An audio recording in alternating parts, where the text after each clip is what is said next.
welcome to my video. Today I'm going to unbox my new Gucci belt. I'm quite excited about this. I've been looking at this item for a long time and finally caved in.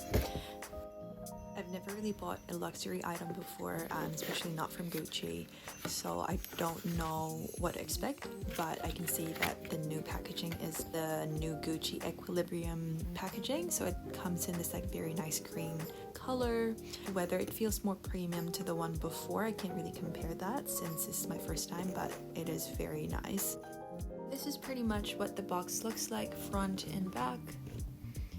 And then let's go ahead and put this ribbon aside and let's open the item. What I have inside is a black double G belt in 80 cm. Inside the belt is in a canvas bag with a Gucci print. And let's go ahead and open this single-handedly.